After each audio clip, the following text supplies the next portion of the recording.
Friends, welcome है आप सभी का मेरे यूट्यूब चैनल पर। दोस्तों, आज की इस वीडियो में हम पढ़ने वाले हैं मैकेनिक्स ऑफ सॉलिड का 8वां चैप्टर, जिसका नाम है कॉलम तथा स्ट्रट।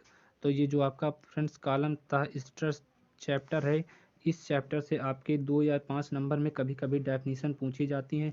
तो इस चैप्टर में आपका फ्रेंड्स ज़्यादा ही इम्पोर्टेंट है, जो आपका आयलर का फार्मूला होता है वो ज़्यादा इम्पोर्टेंट होता है, और जो आपके बीम्स के या जो आपके कॉलम के बहकाव के जो फैक्टर होते हैं वो भी काफ़ी इंपॉर्टेंट होते हैं।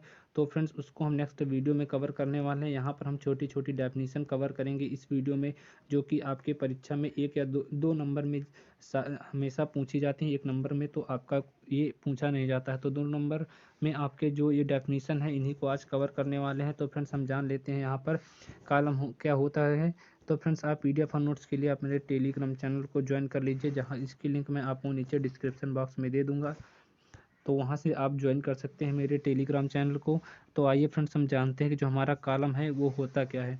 तो कॉलम किसे कहते हैं, इसके बारे में जान लेते हैं। तो किसी ढांचे या मशीन का वह ऊर्ध्व सदस्य जिस पर सदैव हमारा संपीड़न बल या भार कार्य करता है या कार्य करता रहता है, वही हमारा कॉलम कहलाता है। या आप इसी को ऐसे भी याद कर सकते हैं कि किसी मशीन का वह ऊर्ध्व सदस्य जिस पर सदैव हमारा संपीड़न बल या भार कार्य करता रहता है, वो हमारा कॉलम कहलाता है।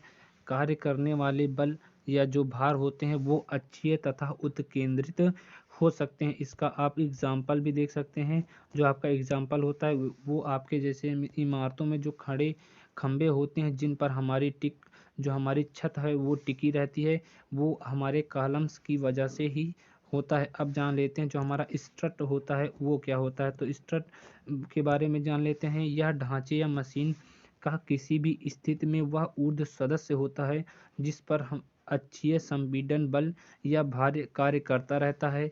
इसका एग्जाम्पल देख लेते हैं, जैसे छतों या पुलों की जो आपकी कैंचियाँ लगी होती हैं, चाहे आपने पुल में देखा होगा, जो इस प्रकार की कैंचियाँ लगी होती हैं या टावरों में अधिकतर लगे होते हैं, उसमें लगे हुए जो सदस्य होते हैं जिन पर सदैव संपीड़न बल लगता है, वो स्ट्रट में ही आते हैं। तो यहाँ पर आपका दिखाया गया है ये डायग्राम की, यहाँ पर देखिए दोनों तरफ से हमारा फिक्स है।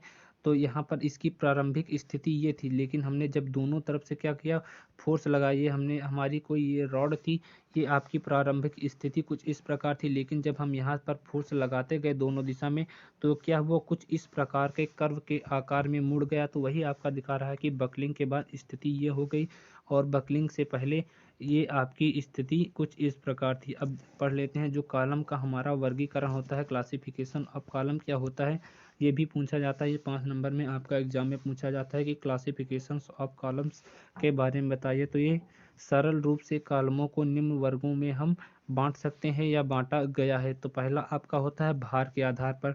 तो जो फ्रेंड्स आपके भार के आधार पर कॉलम 2 प्रकार के होते हैं। पहला आपका अक्षीय संपीड़न भार होता है, दूसरा आपका फ्रेंड्स उत्केंद्रित भारित कॉलम होती है।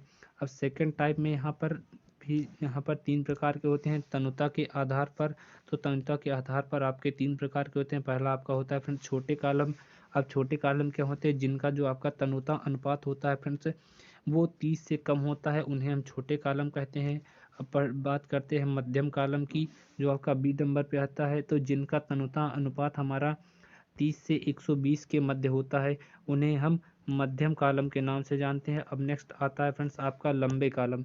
तो जो आपके फ्रेंड्स लंबे कॉलम होते हैं, तो इसके बारे में जान लेते हैं। जिनका तन्यता अनुपात जो हमारा 120 से अधिक होता है, उन्हें हम लंबे कॉलम्स के नाम से जानते हैं। अब आपका थर्ड टाइप आता है सिरा स्थिति के आधार पर जो आपका कॉलम का वर्गीकरण होता है। तो यहाँ पर भी इसके 4 प्रकार होते हैं। पहला आपका होता है फ्रेंड्स दोनों सिरों पर कब्जेदार कॉलम। दूसरा आपका फ्रेंड्स होता है एक सिरा बद्ध मतलब फिक्स तथा दूसरा सिरा हमारा स्वतंत्र कॉलम। तीसरा फ्रेंड्स हमारा होता है एक सिरा कब्जेदार तथा दूसरा सिरा बद्ध कॉलम। और चौथा फ्रेंड्स हमारा होता है दोनों सिरा बद्ध कॉलम।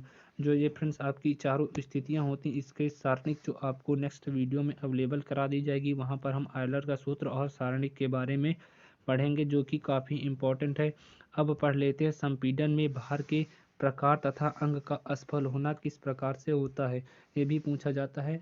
तो यहाँ पर किसी अंग पर संपीड़न भार दो प्रकार के होते हैं। नंबर एक होता है फ्रेंड्स आपका अक्षीय संपीड़न भार, दूसरा आपका फ्रेंड्स होता है उत्केंद्रित संपीड़न भार। तो यहाँ पर जो आपके संपीड़न भार हो गए दो प्रकार के, पहला आपका अक्षीय संपीड़न भार, दूसरा आपका फ्रेंड्स हो गया उत्केंद्रित संपीड़न भार। फिर देख लेते हैं कि संपीड़न में कोई सदस्य भंग या असफल किन कारणों से होता है। तो यहाँ पर पहला आपका कारण होता है फ्रेंड्स सीधे संपीड़न बल से कुचलकर, और दूसरा आपका होता है बहकाव या बकलिंग से। तो हमने यहाँ पर मान लिया कि किसी पदार्थ के टुकड़े की लंबाई बहुत कम है, तो उस पर संपीड़न बल लगाने से जो हमारा फ्रेंड्स प्रतिबल पैदा होता है और उसका मान जो है वो बल के साथ क्या होता है बढ़ता जाता है। यहाँ पर हम फ्रेंड्स इसको इस प्रकार समझिए कि यहाँ पर हमने एक छोटा सा कोई टुकड़ा लिया जिसकी लंबाई अत्यधिक कम है, माना हमने कि इतनी छोटी सी उसकी लंबाई है। जब हम उस पर संपीड़न बल लगाते हैं तो फ्रेंड्स क्या होता है, इस तरफ से हमने बल लगाया और इस तरफ से हमने दोनों तरफ से फोर्स अप्लाई किया, तो क्या होता है कि वहाँ पर हमारा प्रतिबल पैदा होता है, प्रतिबल उत्पन्न हो जाता है और जो इसका मान होता है फ्रेंड्स वो बल के साथ बढ़ता जाता है। जैसे जैसे हम फोर्स अप्लाई करते जाते हैं, मतलब फोर्स की मान को बढ़ाते जाते हैं, वैसे वैसे हमारा जो प्रतिबल का फ्रेंड्स मान होता है वो भी आपका धीरे धीरे बढ़ता चला जाता है और अंत में क्या होता है, वो जो आपका पदार्थ होता है वो भंजक प्रतिबल के मान के बराबर हो जाता है और जो फ्रेंड्स आपका जो छोटा सा टुकड़ा होता है वो कुचलकर या टूट जाता है। इसे ही कुचलने वाला लोड हम कहते हैं।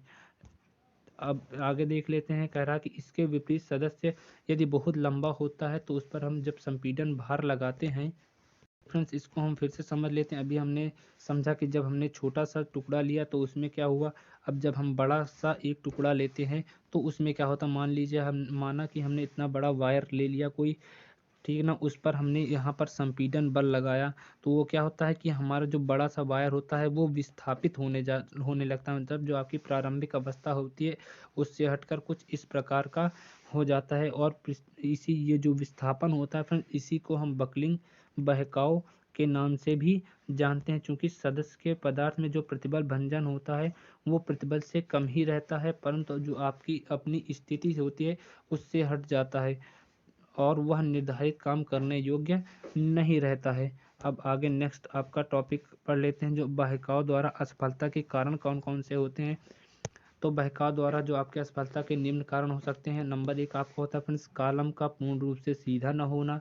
दूसरा आपका फ्रेंड्स होता है कॉलम के पदार्थ का सर्वांगसम न होना, मतलब कॉलम को जब बनाया गया है तो उसका मटेरियल जो है एक प्रकार का या एक ही प्रकार से उसे नहीं बनाया गया है। तीसरा आपका हो गया फ्रेंड्स सभी स्थानों पर समान बनावट का न होना। जब हम कॉलम का निर्माण किया जाता है तो जब उसके स्थानों पर समान बनावट नहीं होती है तो उस कारण से भी हमारा जो कॉलम होता है वो विफल हो जाता है।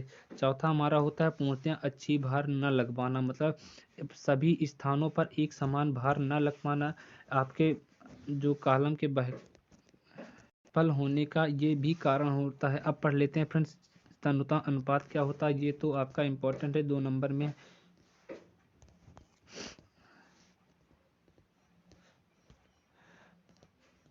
तो ये थे फ्रेंड्स आपके कुछ कारण जो आपके एग्जाम में पूछे जा सकते हैं कि असफलता के कारण कौन से होते हैं। अब पढ़ लेते हैं कि तन्यता अनुपात क्या होता है।